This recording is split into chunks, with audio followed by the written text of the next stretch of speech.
Hey everyone, welcome to Edison Bob. Today we talk about Karura trading strategies, a first analysis. And the basic idea is that the DeFi Hub of Kusama, Karura, is launching in a few days or weeks. And the question is, which strategies and instruments should I use? And you all have been part of making sure this video comes into existence. I've been asking on Twitter which topic should I cover in my upcoming videos, and the Karura's trading strategies were clearly the front runner. You're also interested in news and also a little bit more of the crowd on tokenomics.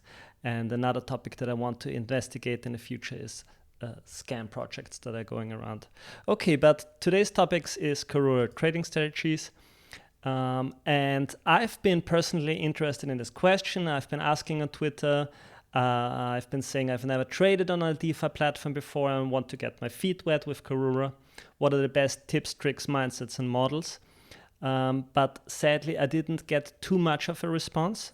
I got the response by Young Beef, who wrote an article on medium.com that I can highly suggest. I will post the link in the description. But other than that, there's just the general experience that is prevalent in case of DeFi in general. And so I had to take a look at what is happening on other platforms. But I couldn't foster that much of a discussion. And so I had to dig in myself and look into what the actual platform is doing. And so what I did is I looked up the Acala wiki. I tried to read a lot of stuff there, and also I read all the white papers that are distributed by Acala, the sister network of Karura, and the Polkadot network of Karura. Okay, so today's topics that we will be covering are: what are the core instruments that we have available in Karura? We will do a short analysis of those, and then I will suggest 6 strategies that you can use in combination with Karura. Please correct me if I'm wrong, because I'm a beginner in these topics and I've been just reading up on it. So this is my analysis, and I'm happy to have a discussion on this to be corrected, and I will post corrections if I'm making mistakes. So this also means you have to do your own diligence, you have to do your own research, and you shouldn't trust this as a financial advice, because I'm just a guy on the internet. Okay, so let's jump in actually. And to do this, what we will do is we look at the Karura website. So that's karura.network, and it will redirect you to the acala.network/Karura page. And so you see all the fancy stuff here in the marketing, but what we want to do is we want to use the app. And so you can do this too in preparation for actually using the network when it goes live. You can use the Acala Mandala testnet. And so this is the user interface that you will see when you open it up. The first time you open it up, you will want to connect with your Polkadot.js browser extension. And I posted a video for this too that you can look up to see how you can install and configure it. And if you want to use the testnet, you can get testnet tokens, and here are the instructions that tell you how to get the testnet tokens, which I did so that I can show you today how to use the testnet. We will use the dark mode to be nice to our eyes, and I won't go into all of the features UI-wise, but we want to still see all the features so that we can then discuss them and see how they will affect our trading strategy.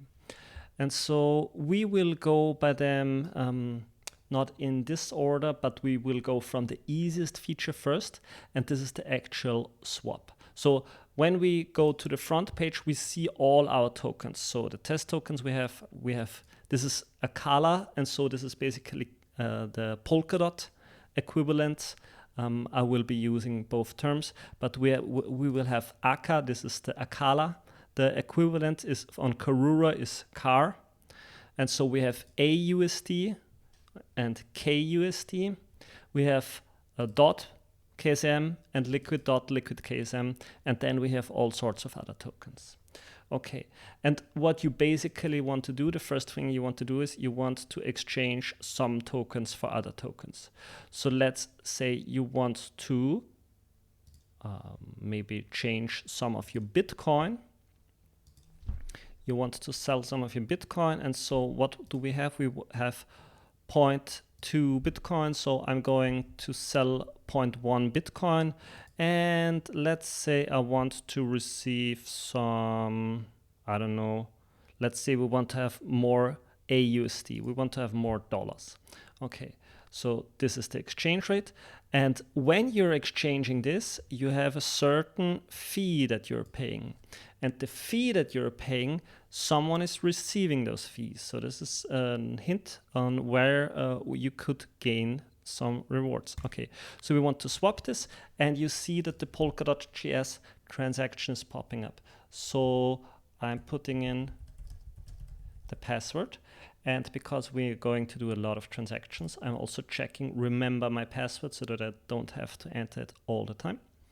I sign the transaction and the swap is happening. So you see the user interface on the top right telling you that it's placing a block on the blockchain, and the transaction worked out. Okay, so this is the basic functionality that you have swap.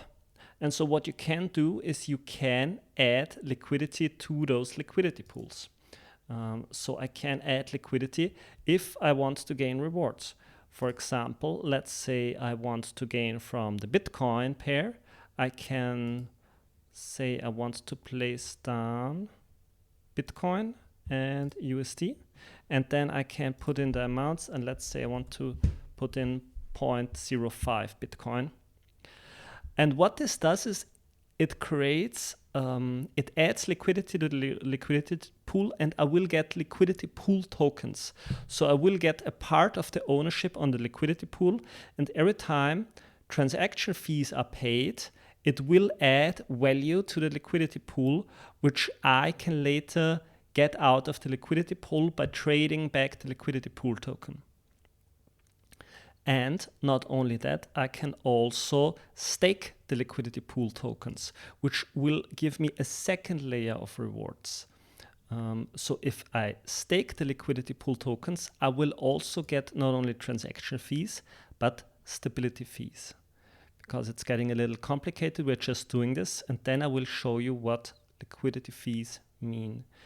So I add liquidity to the pool, I'm asked for the transaction, I'm signing the transaction, and it's getting placed on the blockchain.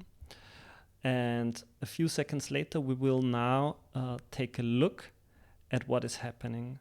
So nothing changed here, but if we go to the Earn tab, we can see that we now added liquidity to one of the pools. So you see a lot of different liquidity pools, and this one just started generating rewards. So if you place liquidity in the liquidity pools, this actually basically shows the second layer, so the stability fees. But what are stability fees?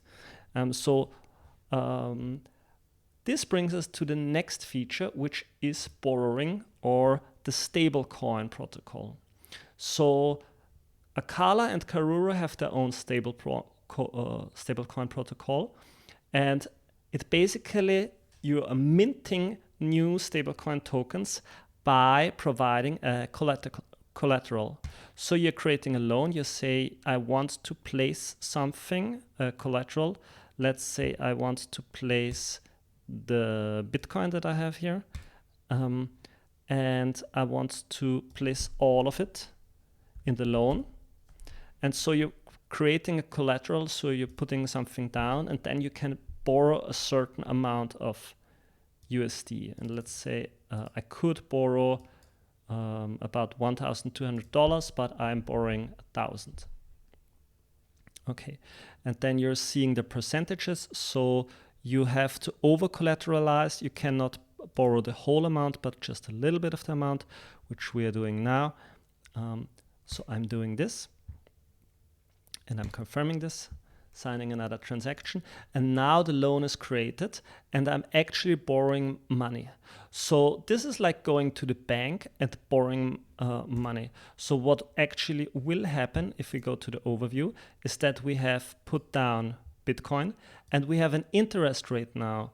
So at some point in the future, we have to pay back this initial loan to get to become able to get back our deposit. So this creates the problem for us of getting back those dollars, but in the meantime, we can use them to do something different. Okay, so we have seen two possibilities to earn money. The first one is providing liquidity and getting transaction fees.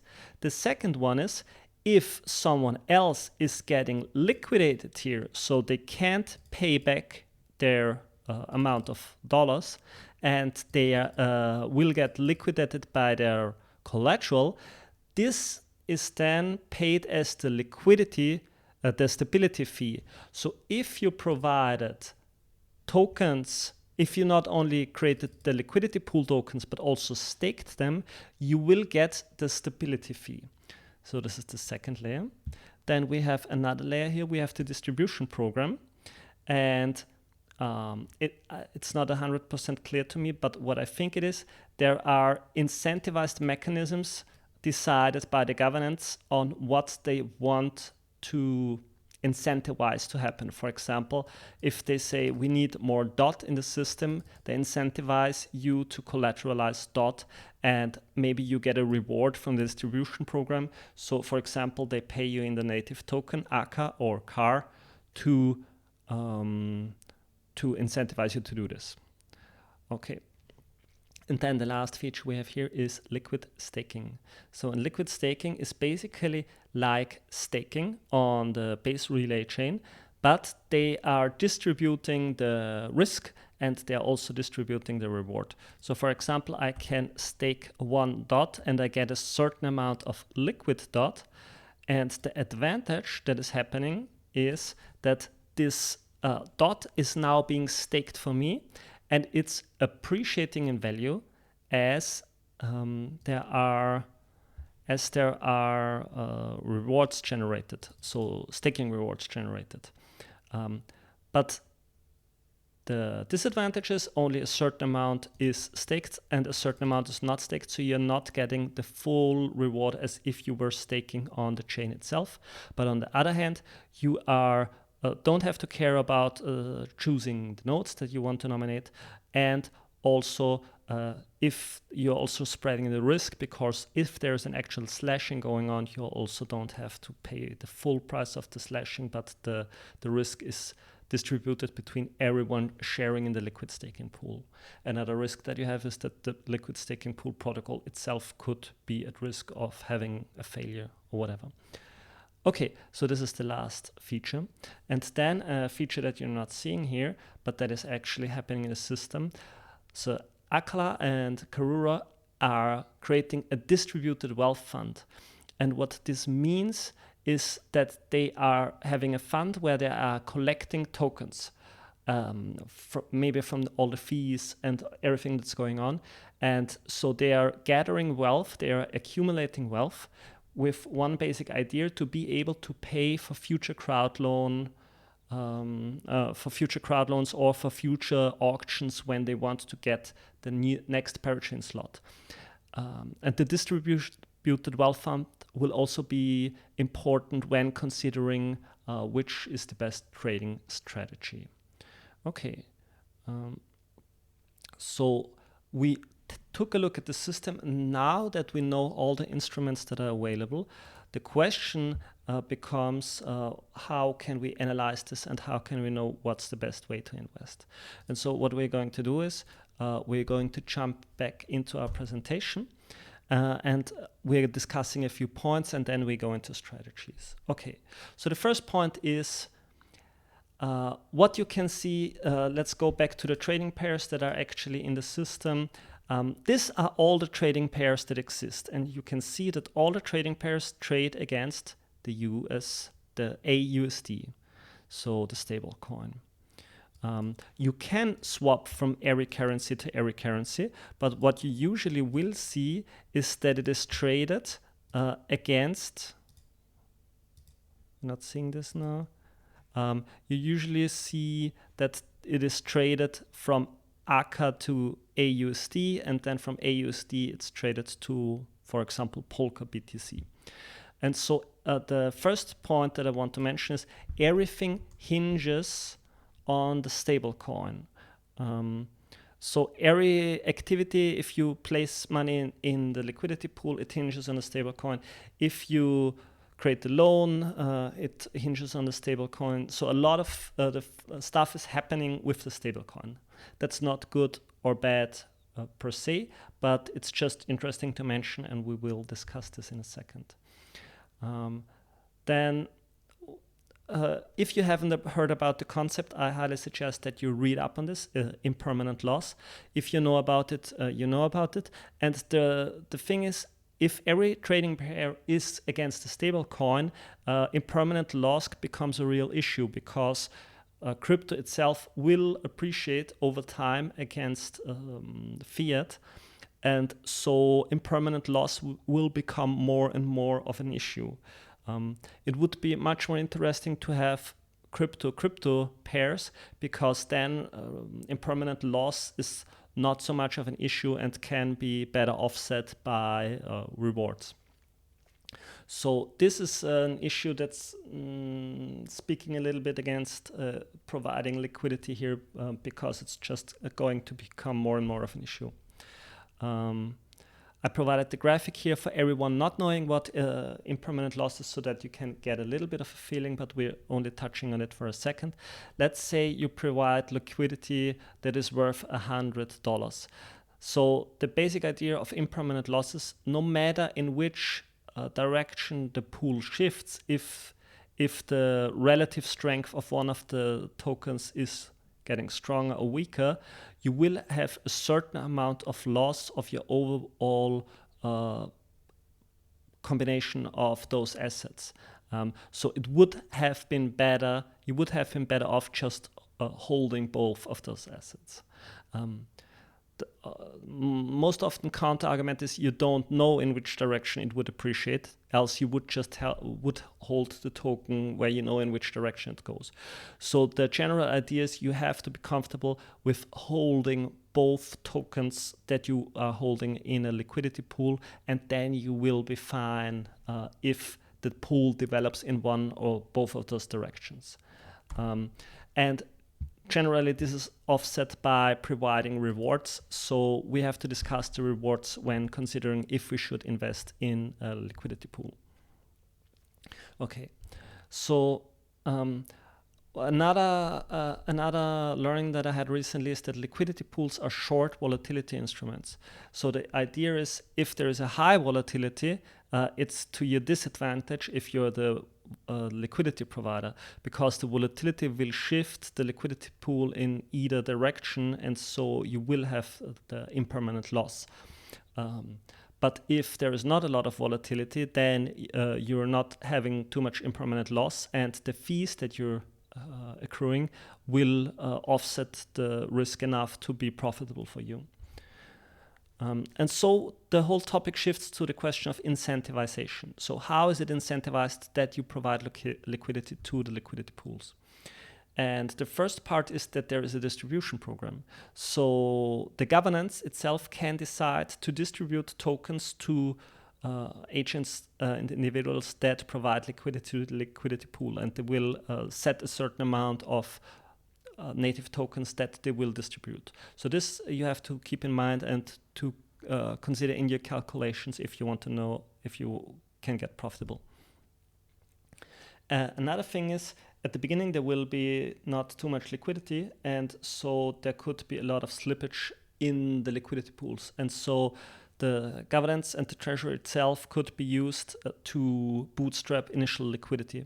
This has been indicated in a recent crowdcast live stream from Karura team. And so this is also interesting and important to keep in mind. So to give a short summary of what the possible rewards are that you can get in the Karura DeFi system as of the features that are now presented, you can get transaction fees, stability fees, you can gain rewards from liquid staking, and you can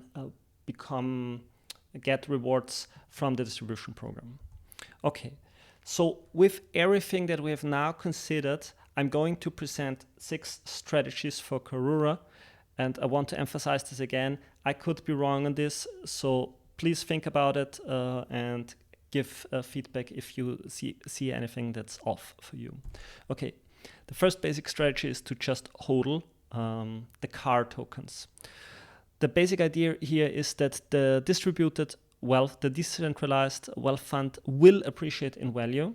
And when you hold CAR tokens, it is as if you are holding a stock with the underlying value being the distributed or the hedge fund or a fund where the underlying value is the assets that are lying in the distributed wealth fund.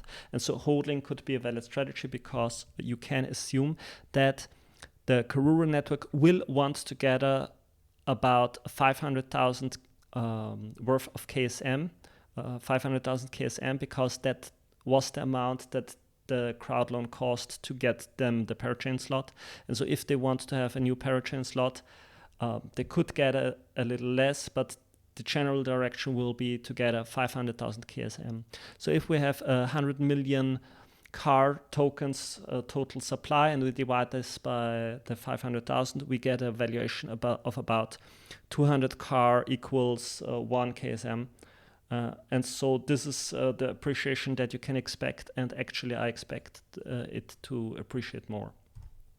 Okay, you can trade, so you can ignore all the instruments that they're having that are giving you rewards, and you can just trade.